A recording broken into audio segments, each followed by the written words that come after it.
Chainlink Friday update, August 15th. What is the weekly close going to do? Well, that's what we're going to look at in this video. We're going to start off on the weekly chart, look at the macro, what we want to watch for the next couple of weeks, key levels, high side, low side. Then we'll end it off by zooming into the 4-hour and what we need to look for over the next 24 to 48 hours going into that weekly close. If you liked the video, thumbs up. If you want more help navigating the cycle, consider subscribing through Patreon, trying that out for a month. We do a lot of extra content in there on a daily basis, a lot more educational things, and we'll keep you up to date on how to better exit the cycle as well. Keep more of your money. So let's get right to it. The weekly chart is a little bit of volatility right now. After pressing this upper Bollinger Band, are we going to close red? Well, we're still above the upper Bollinger Band. So by definition, we're showing some strength here. We have this little W pattern playing out. But more significantly, if we just draw a rough kind of Fibonacci up here, right, we've already hit the 786. If you look back left, that's our previous kind of swing highs before I dropped down. And we've kind of made this little bullish pattern here, right? See that W? You can't paint it with your perfect imagination, right? See that there? Chainlink loves W patterns, right? Go back to 2020, 2021. You can see all these back over here, right? Good move there. Good move there, right? This is what we're kind of looking for. We're looking to kind of kick off the end of this year going into a big ass W pattern, and we've got a good start, right? This is a good start to it. Now, the short term, right? The next couple of weeks, it's just all noise in my book, right? This looks like Chainlink is building something big on the macro. So hesitation at the 786 expected. If we move back down, where do we want to look at? Well, the $20 area has been significant for Chainlink for 5 years. It's also the 618. We probably need to look right there. Previous swing lows, new swing highs, new swing lows, right? We want to hold that. The EMA 8 is rising. I would say it's going to update this week at the close to around $20. So as we move back down here, if we do, right, we could just continue to melt up. And if we do, right, we want to keep in mind, there's no other target. It's cycle highs, $30. That's it. If we move higher before moving down, like you're looking at least 30, if not even taking that out and continuing our higher high, right? So, but if we move back down, we're looking to hold with closes this week, especially above 20, and then we're A-okay. Hold that EMA 8 and we're good. Hold the EMA 8 and we're good, right? Hold the EMA 8, you can continue on. If you start faltering and closing a couple of candles, even one is fine. But you start closing back-to-back candles under the 8, the red line, right? That's when your momentum really gets let out, especially on a weekly chart. Okay, what other things do we want to watch for at the weekly close? Well, the RSI. You can see right now we're the strongest. Look at this entire cycle. Here's the start of the cycle in 2023. How much time do we spend up here? It's not a whole lot so far. And each time that we have done, that's been where Chainlink starts ripping, right? Those are the Chainlink moves so far. We've only had really 2 definitive, and they've been each time in Q4 of 2023 and 2024. When do you think is the odds of Chainlink making another big rip? Probably Q4 in 2025. Alt season, probably Q4 2025. We're starting there now. We're building the strength. Look at the W here as well. But we don't want to go back down to weakness. And weakness would be under this zone, right? See his previous highs, new lows. Great. We don't want to take out that low. We want to stay on the bullish side of the fence for momentum and strength, and that's up here. So no matter what prices go, right? Remember, RSI is based on the price. So if we go back down to 20, we might come back down here, but we've got to hold this.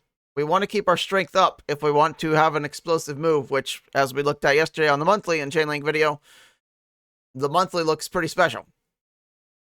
A big move likely coming. Now, because it's on the monthly chart and the weekly chart, it can take some time, right? Everyone expects to, and I say that on the monthly and weekly time frames, that 6 minutes have passed. Where is it? Right? No, it could be 6 weeks that have to pass before we see some kind of play out, a monumental move like we saw back in here. Right? Those are big moves, but this is key and important to watch RSI.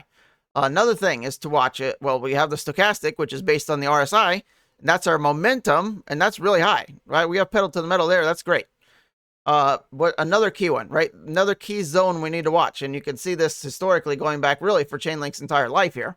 Going back to even in 2021. The strength comes above this zone. Look where we are. This is not too much time spent up here. And again, when we have spent time up here, that's when Chainlink prices are going up higher. When the bigger moves happen. Where are we? We're on the good side, right? That's where we want to maintain. This has been a pretty big level. 60 under 64, Chainlink struggles. Really above 67, we tend to start doing very well. We're not only above 67, we're above 70. Right? It can take some time to gain some traction. But again, Q4, 2023, 2024, 2025. We get up in here again, we're going to be doing some price discovery, maybe, right? So this is what we want to be watching for at the updates. Another great thing to watch on the weekly is our momentum, the MACD. Look how it's increasing, right? We'd love to see some more of that. But we've at least had a bullish cross back in about a month ago, right? And we're maintaining and gaining momentum for the most part week over week. So a lot of good things happening in Chainlink. Just a little bit more patience here, right? We've moved off of the $10 lows here. From wick to wick, we're up 125% in under 2 months. We're allowed to take a breather every now and again, like we did here, right? Nice big move up, move back to the EMA8, back up again, right? We can just continue that momentum, the ebbs and flows of the market, and the next move should pop us up to cycle highs. All right, so that's that. Now, what's more, right? Let's see the importance of holding this level. You can see the previous range highs here.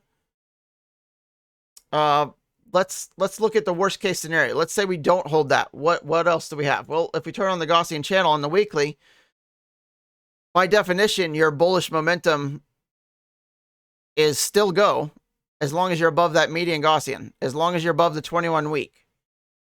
Well, look at both of those. Look at previous range highs here. Range low wicks, range low wicks, range highs here again. This is a big zone.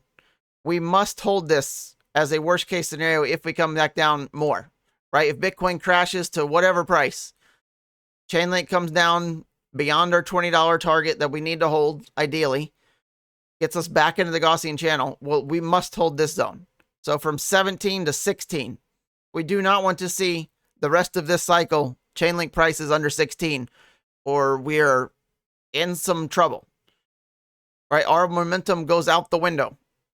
All the bulls, right? The RSI, the MFI that we just looked at, those are probably all in bad spots. But as long as we're above 16 to 17, right? This is the worst case scenario if we move down. And this will hold true for the rest of the cycle, right? This is the end of the year right here at the end of that zone. So for the rest of the cycle, even with wicks, ideally, right? We don't even be wicking on this side. Especially closes. Follow that 21. That really needs to be the ideal hold, right? You start closing on the 21 week, that yellow line, momentum's gone. Especially if you come down and close the very couple weeks later underneath the median Gaussian channel, we're cooked. Hold it. So this is worst case. Ideally, $20, the 618. All right, that's that. All right, let's zoom into the 4 hours so we know what to watch for the next, let's say, 24 to 48 hours, because we've taken a little bit of a slip, right? Look at, just like we talked about on the weekly, now on the super short time frame, we've breached the 21 EMA where we last held. Previous support, new resistance. Look at where it's holding. Not rocket science, right? You break the 21 EMA, flip to resistance. We've lost some momentum here on the short time frame. That's the silver lining. It's the short time frame. Like, could take a couple of days, right? This is what we're looking for at the weekly close, the 4 hour.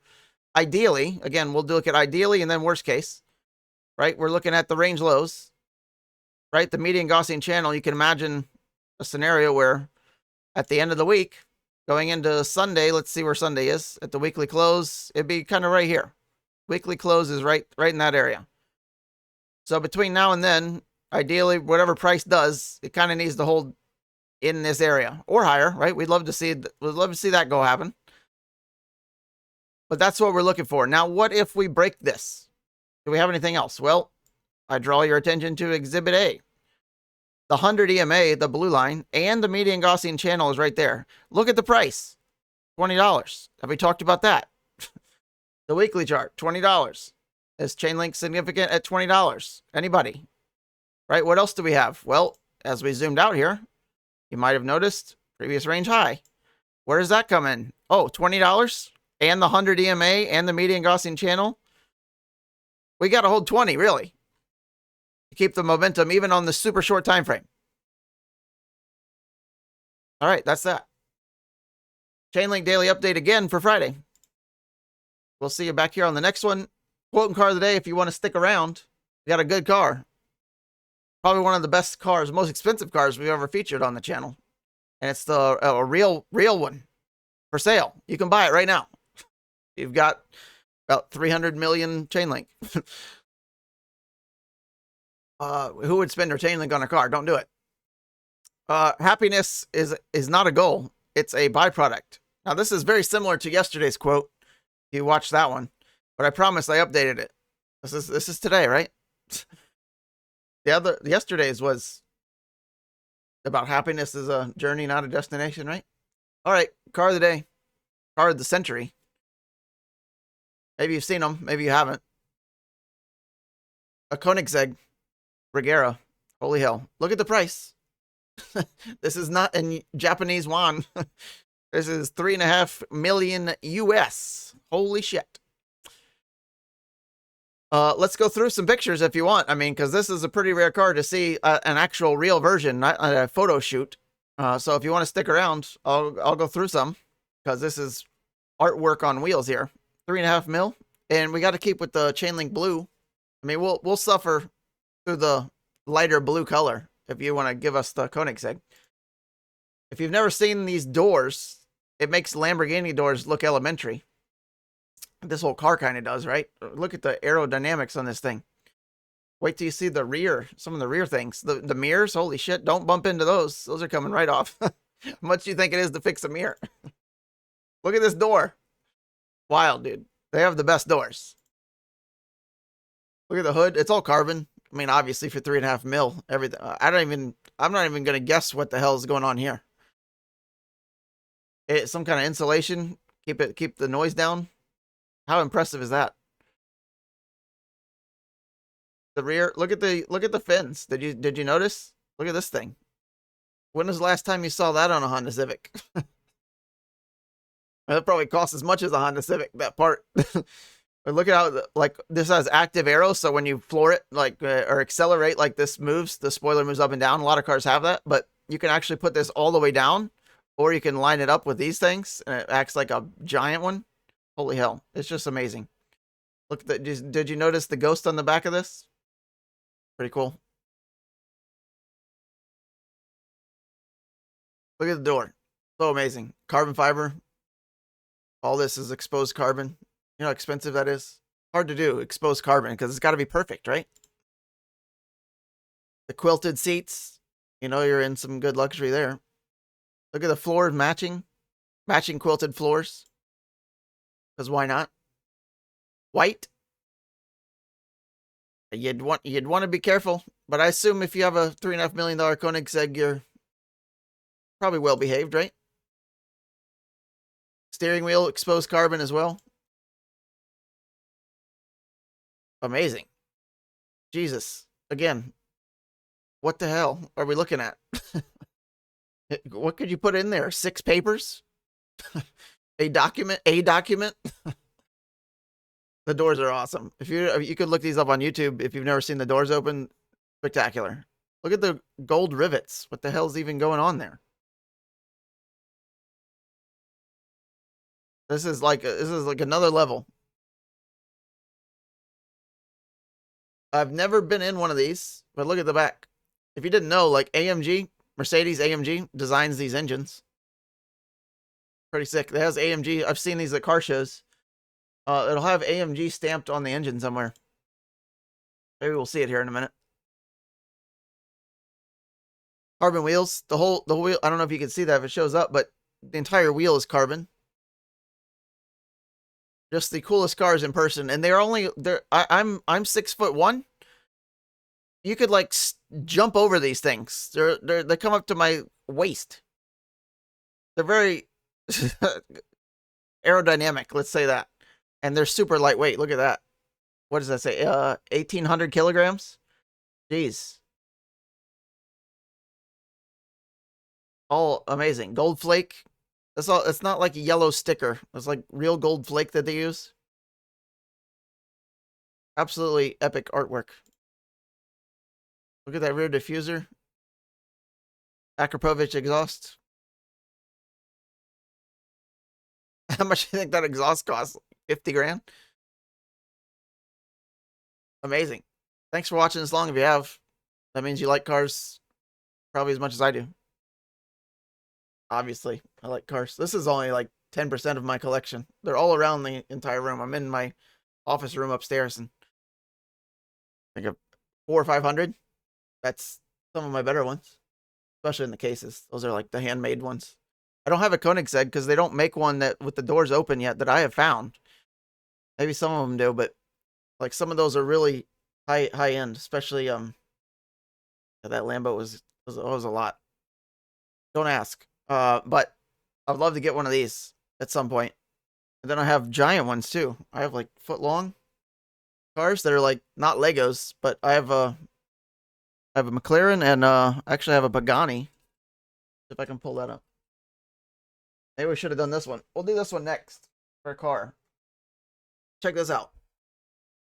This has like the real carbon and stuff in it too. These are very expensive. I'm trying not to. If I drop this, I'm never talking to you again. Ganiwaira. This is the I think the 1/10 scale. And I have a McLaren P1 in this size, but yeah, these are cool.